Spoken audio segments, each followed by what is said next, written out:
딥러닝 알고리즘으로 컴퓨터 비전 분야의 비약적인 성능 향상이 이루어졌습니다. 오늘 리뷰할 논문은 시멘틱 세그먼테이션, 즉 영상 분할 문제를 딥러닝 알고리즘을 이용하여 해결한 논문인데요.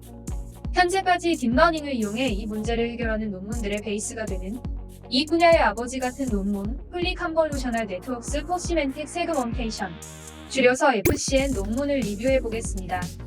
참고로 본 논문은 CVPR, 국제 컴퓨터 비전 및 패턴 인식 학술대회 2015에서 발표된 논문입니다. 우선 시멘틱 세그먼테이션 문제가 어떠한 문제인지 볼까요? 입력 영상을 이용해 어떠한 물체인지 판단하는 문제는 클래시피케이션, 디텍션, 시멘틱 세그먼테이션 등 다양한 문제가 있습니다. 하나씩 살펴볼까요? 먼저 클래시피케이션은 한국어로 분류라는 뜻이죠. 입력 영상이 어떤 물체인지 예측하는 문제로 영상 하나당 하나의 라벨을 판단하는 문제라고 할 수 있어요. 그리고 디텍션, 즉 발견은 어떤 물체인지 물체의 위치도 더해서 예측하는 문제로 클래시피케이션과 다르게 여러 개의 물체에 대해서도 예측을 할 수 있어야 하죠. 마지막 시멘틱 세그먼테이션은 분할이라는 뜻으로 모든 픽셀에 대해서 픽셀별로 어떠한 물체인지 판단하는 픽셀 레벨 클래시피케이션이라고도 할 수 있습니다. FCN이 최근 시멘틱 세그먼테이션에 기반이 되었지만 처음으로 시멘틱 세그먼테이션을 해결하려 했던 방법은 아니에요. 그럼 FCN 이전의 방법들은 어떻게 문제를 해결하려 했을까요? 딥러닝 알고리즘을 적용하기 이전의 방법들은 기존의 클래시피케이션 네트워크 구조를 이용하여 문제를 해결하려 했어요. 이 그림을 볼까요? 이 그림은 그 당시 사용되던 대표적인 클래시피케이션 네트워크인 VGD16의 구조입니다. 당시 클래시피케이션 네트워크에는 이 그림의 하늘색 부분과 같은 FC 레이어가 존재했는데요. FC 레이어는 기존의 3D 피처를 일렬로 늘어놓아 1D 벡터로 만들어 연산하기 때문에 위치에 대한 정보를 잃어버리게 됩니다.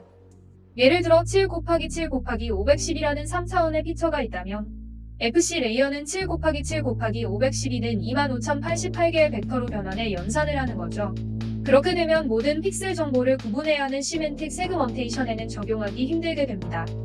이러한 단점들을 보완하기 위해 FC 레이어를 제거하고 모든 레이어를 콘볼루션 레이어로만 구성하여 시멘틱 세그먼테이션 문제를 해결하겠다는 관점이 본 논문의 핵심이라고 할 수 있어요.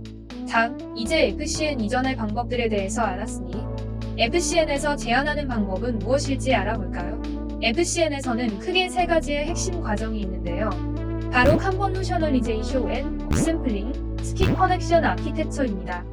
첫 번째 컨볼루셔널리제이션에는 모든 레이어를 컨볼루션 레이어로 구성하는 방법이에요. 컨볼루션 레이어는 이 그림과 같이 합성곱 연산을 이용해 2D 피처를 유지하면서 연산하기 때문에 FC 레이어와 다르게 이미지의 위치 정보도 같이 담고 있죠.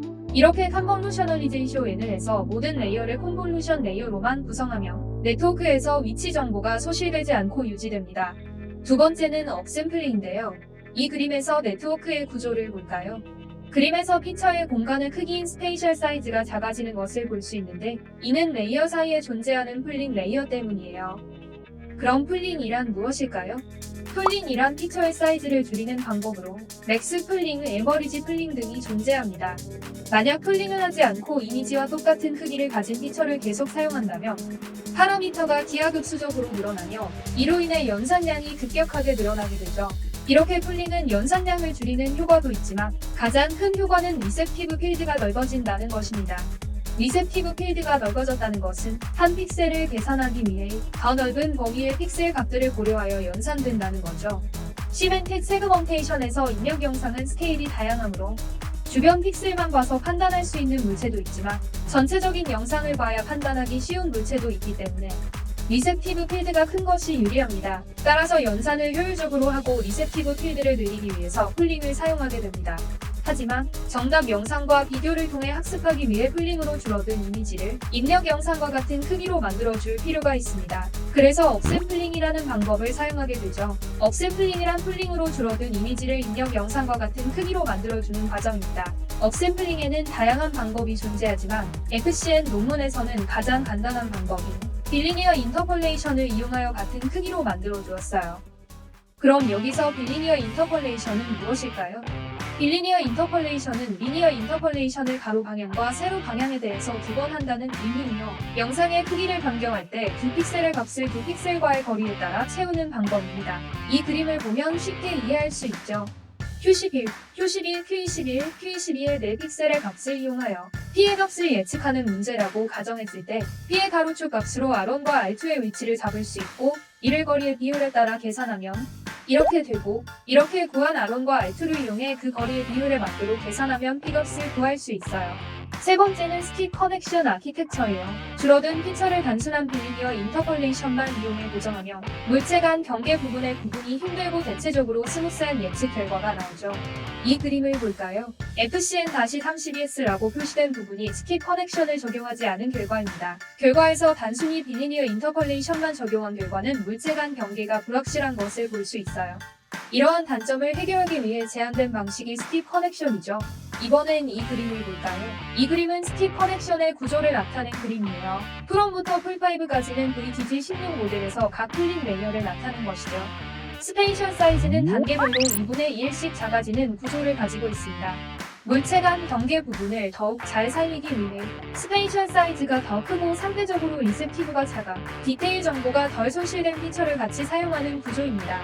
이번에는 FCN-8S의 예측 결과를 구하는 방법을 예로 들어볼게요. 입력 영상이 224 곱하기 224 곱하기 3이라며 풀3의 피처는 28 곱하기 28 곱하기 512, 풀4는 14 곱하기 14 곱하기 512, 풀5는 7 곱하기 7 곱하기 512의 사이즈를 가지게 되죠. 풀5 피처를 2배로 업샘플링한 결과와 풀4 피처를 더하여 새로운 피처를 만들고 이 피처를 또다시 2배 키워 풀3 피처와 더합니다. 이때 업샘플링 방법은 빌리니어 인터폴레이션을 사용하게 되는데요. 최종적으로 만든 피처는 28 곱하기 28 곱하기 512이며 이를 입력 영상과 똑같은 스페이셜 사이즈를 갖도록 업샘플링해주고 정답 영상과 비교를 통해 로스 펑션을 계산할 수 있도록 채널 수도 1 곱하기 2를 통해 클래스 개수만큼 줄여주면 됩니다. 이 결과는 시멘틱 세그먼테이션의 증명을 위해 학습에 사용되지 않은 데이터인 VOC 2011의 밸리데이션 셋에 대한 각 스킵 커넥션에 해당되는 결과입니다.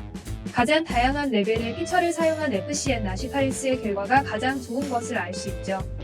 이 결과는 다른 방법들과 VOC 2011, VOC 2012 테스트 셋에 대해 성능을 비교한 건데요. 다른 방법들에 비해 월등한 성능을 내는 것을 확인할 수 있습니다. 이번엔 예측 결과를 그림으로 비교해볼까요? 기존 방법과 비교했을 때 물체의 경계와 정확도 부분에서 뛰어난 성능을 내는 것을 확인할 수 있네요. 지금까지 FCN 논문 리뷰였는데요. 이 논문은 지금은 꽤 오래전의 논문이라 최신의 네트워크와 비교하면 성능이 아쉬울 수 있지만 FCN 이전의 방법들과 비교하면 큰 성능 향상을 이루어냈기 때문에 이번 논문 리뷰의 주제로 선정했어요. 본 논문의 컨트리뷰션은 다음과 같습니다. 현재 대부분의 시멘틱 세그먼테이션 네트워크들이 FCN에서 모티브를 얻어 컨볼루션 레이어로만 네트워크를 구성합니다. 기존의 클래시피케이션을 위해 학습이 완료된 구조를 시멘틱 세그먼테이션 목적에 맞게 수정해 트랜스퍼 러닝을 했습니다.